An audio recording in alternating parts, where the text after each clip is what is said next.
Bismillah walhamdulillah wassalatu wassalamu ala rasulillah wa ala alihi wa ashabihi wa man tabi'ahu wa wala. Asyhadu an la ilaha illallah wahdahu la syarika lah wa asyhadu anna Muhammadan abduhu wa rasuluh la nabiyya ba'dah masya Allah la quwwata illa billah. Amma ba'du fa ya ibadallah usikum wa nafsi bi taqwallah faqad faza man ittaqa wa qad khaba man asa. قال الله تعالى في القرآن الكريم وهو أصدق القائلين أعوذ بالله السميع العليم من الشيطان الرجيم بسم الله الرحمن الرحيم قل أفغير الله أبغي ربا وهو رب كل شيء الآية وقال wa'tasimu billahi huwa maulakum fa ni'mal maula wa ni'man nasir. Wa qala sallallahu alaihi wasallam inna hadzal qur'ana huwa hablullahil matin wa huwa siratuhul mustaqim wa huwa an-nurul mubin wasyifa'un nafi' wal 'asmatu liman tamassaka bihi wan najatu liman tabi'ah. Sadaqallahul azim wa sadaqa rasuluhul habibul karim wa nahnu ala dzalika minasy syahidin wasyakirin walhamdulillahi rabbil alamin. Hadirin kaum muslimin jamaah Jum'ah yang mulia dan dimuliakan oleh Allah Subhanahu wa ta'ala. Hadani Allah wa iyyakum ajma'in. Ayat yang dibaca di dalam muqaddimah tadi dijadikan dasar oleh Ibnul Qayyim al-Jauziyah di dalam Madarij As-Salikin untuk menyampaikan bahwa tidak ada jalan lain untuk memperoleh keselamatan dan kebahagiaan yang hakiki. Tidak ada jalan lain untuk memperoleh keridhaan Allah, untuk memperoleh keselamatan terutama di akhirat nanti.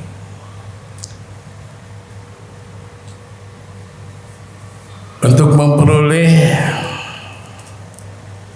keselamatan dan kebahagiaan yang hakiki menurut ayat tersebut adalah dengan cara berlindung kepada Allah Subhanahu wa ta'ala. Mengapa? Karena Allah lah satu-satunya Tuhan, tidak ada Tuhan selain Dia. Dialah yang menciptakan alam semesta ini dari tiada menjadi ada dan akan mengembalikannya seperti sedia kala. Dialah Tuhan pemelihara alam semesta ini dan tidak ada Tuhan lain selain Allah Subhanahu wa ta'ala. Hadirin kaum muslimin jamaah Jum'ah yang berbahagia, ada dua cara berlindung kepada Allah Subhanahu wa ta'ala. Yang pertama dengan cara berpegang teguh kepada tali Allah. seperti yang difirmankan dalam surat Ali Imran ayat 3, ayat 103, wa'tasimu bihablillahi jami'an wa la tatafarraqu. Berpegang teguhlah kamu semua kepada tali Allah. Cara yang kedua, cara berlindung kepada Allah ialah dengan cara berpegang teguh kepada Allah itu sendiri, seperti difirmankan oleh Allah dalam surat Al-Hajj ayat terakhir, ayat 78, wa'tasimu billah, berpegang teguhlah kamu kepada Allah subhanahu wa ta'ala. Huwa maulakum, dialah pelindung kamu, fa ni'mal maula wa ni'mal nasir, dan dia adalah sebaik-baik pelindung dan sebaik-baik pemberi pertolongan. Yang pertama, berpegang teguh kepada tali Allah. Apa yang dimaksud dengan tali Allah? Dijelaskan oleh Rasulullah sallallahu alaihi wasallam bahwa yang dimaksud dengan tali Allah adalah Al-Quran. Inna hadzal Qur'ana huwa hablullahil matin, kata Rasulullah. Sesungguhnya Al-Quran adalah tali Allah yang sangat-sangat kuat. Tali memiliki dua ujung. Tali Allah, ujung yang pertamanya dipegang oleh Allah, ujung lainnya dipegang oleh orang yang beriman. Orang yang berpegang teguh kepada tali Allah pasti akan terhubung dengan Allah Subhanahu wa ta'ala.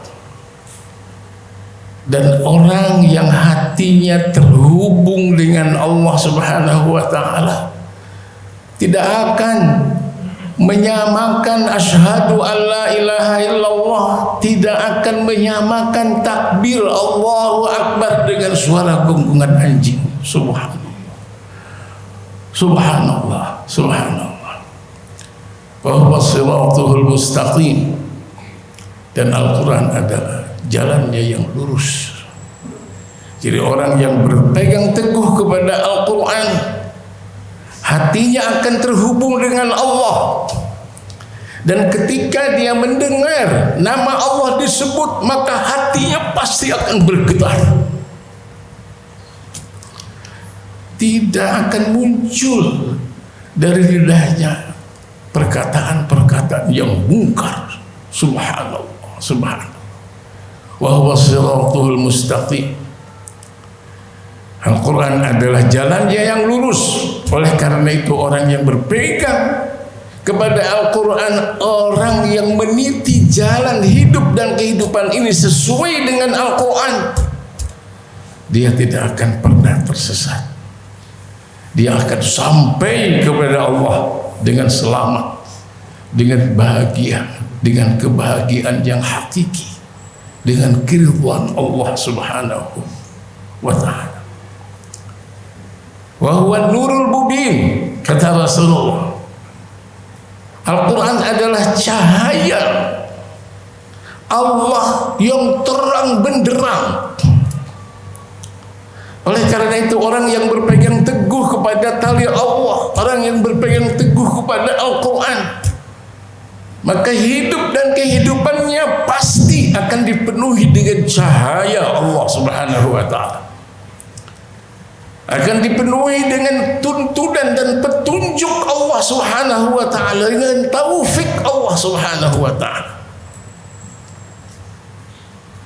Dan apabila cahaya Allah itu masuk ke dalam hatinya,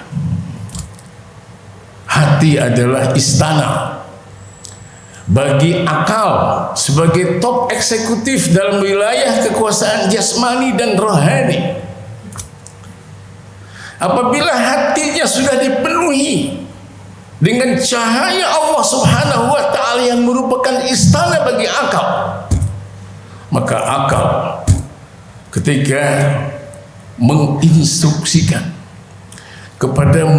ketika memerintahkan kepada seluruh menterinya, kepada seluruh tentaranya, kepada seluruh karyawannya, kepada seluruh panca inderanya yang ada dalam dirinya, maka yang akan muncul yang mengaktual dari diri orang yang seperti itu, dari diri orang yang telah dipenuhi oleh cahaya Allah Subhanahu wa ta'ala, yang akan muncul adalah ucapan yang benar, ucapan yang menyejukkan, aktivitas, kreativitas, produktivitas, inovasi positif yang pasti bermanfaat bagi dirinya, bermanfaat bagi keluarganya, bermanfaat bagi tetangga, masyarakat, bangsa dan negaranya. Bukan ucapan dan perbuatan yang membuat fitnah. Subhanallah, subhanallah. Itu yang disebut dengan amal saleh. Ucapan, aktivitas, kreativitas, produktivitas, inovasi positif, konstruktif yang keluar dari diri orang yang telah memperoleh cahaya Allah Subhanahu wa ta'ala melalui Al-Quran. Itu akan menjadi amal saleh. Dan amal saleh apabila terus menerus dilakukan akan menjadi tradisi. Tradisi akan menjadi budaya. Budaya akan menjadi kebudayaan dan peradaban.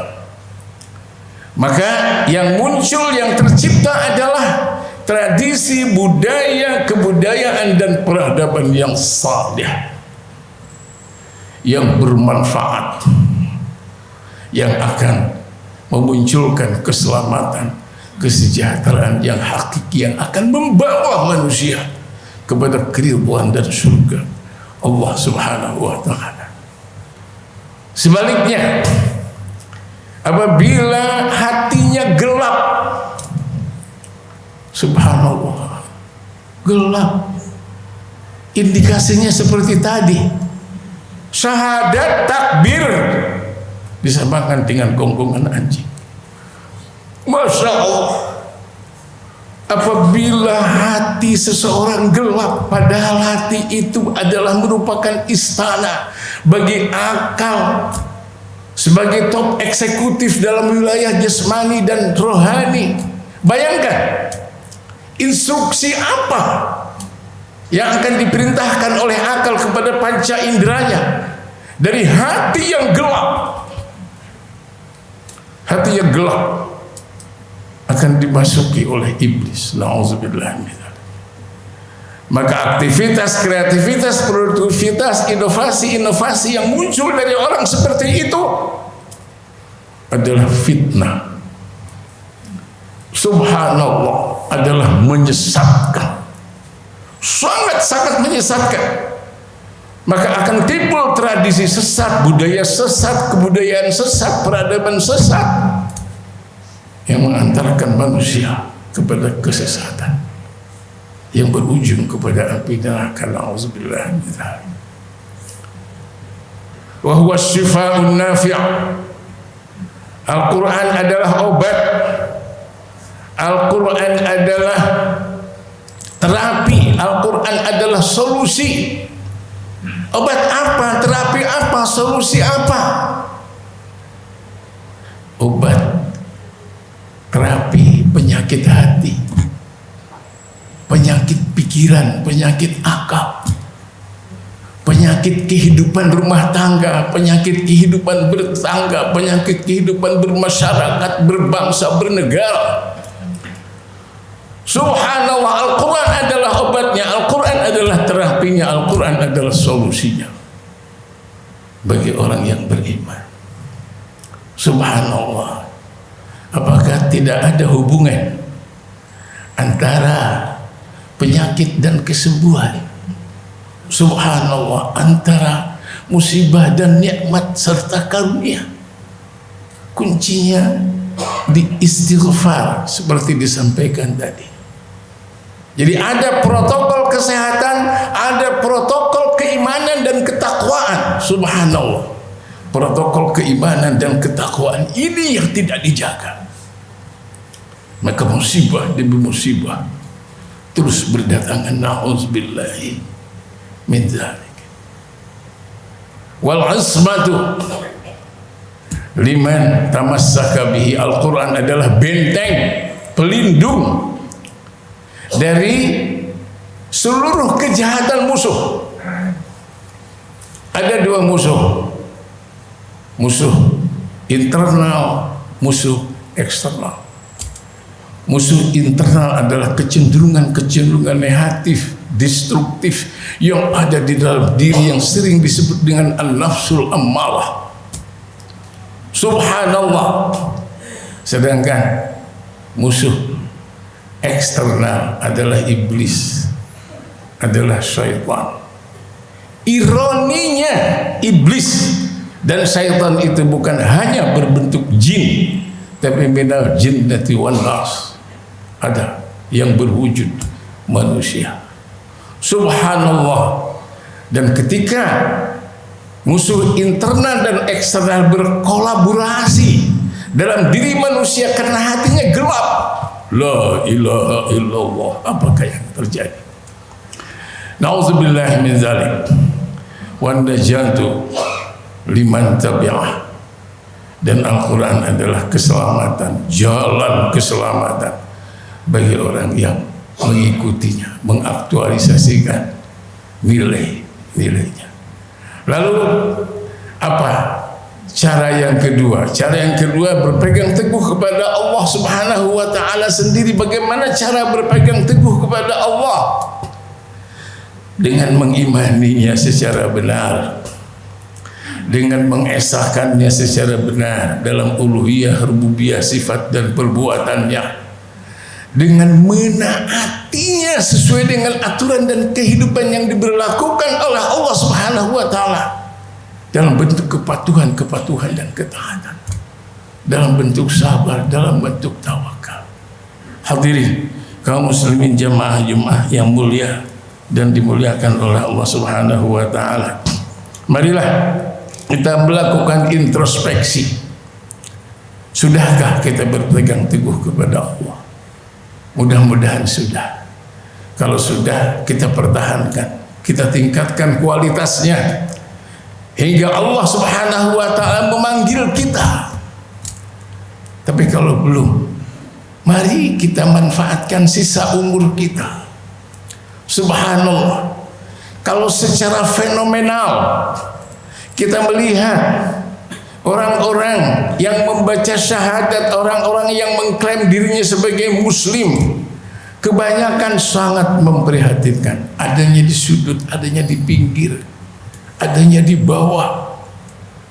Subhanallah, secara postulatif dapat kita mengatakan bahwa kaum muslimin, mereka yang mengaku sebagai muslim, belum berlindung kepada Allah, belum berpegang teguh kepada tali Allah, belum berpegang teguh kepada Allah Subhanahu wa ta'ala. Subhanallah. Oleh itu mari kita perbanyak istighfar. Mudah-mudahan di akhir hayat kita nanti Allah akan memanggil kita dengan panggilan yang penuh dengan kasih sayang. Ya ayyatuhan nafsul mutmainnah, irji'i ila rabbiki radiyatan mardiyah fadkhuli fi ibadi wadkhuli jannati. Wahai jiwa yang tenang karena beriman, karena mengesahkan Allah, karena hatinya penuh dengan cahaya Allah Subhanahu wa ta'ala, irji'i ila rabbiki radiyatan mardiyah, kembalilah engkau ke pangkuan Tuhanmu dalam keadaan engkau ridha dan Allah ridha. Subhanallah. Fadkhuli fi ibadi wadkhuli jannati. Masuklah ke dalam golongan hamba-hambaku yang saleh, masuklah ke dalam surgaku. Amin.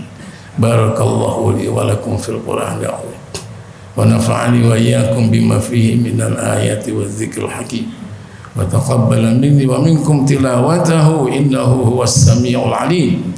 Aqulu qawli hadza wa astaghfirullahal azim li wa lakum ولسائر المؤمنين والمؤمنات فاستغفروه إنه هو الغفور الرحيم.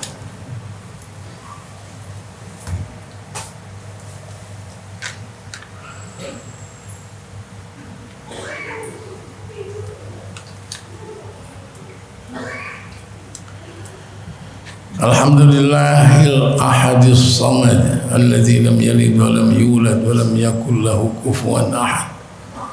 Wassalatu wassalamu ala asyrafil ibad sayyidina wa habibina wa syafi'ina wa maulana Muhammad sallallahu alaihi wa ala alihi wa ashabihi alladzina awaw wa nasaru wa badaru bil jihad.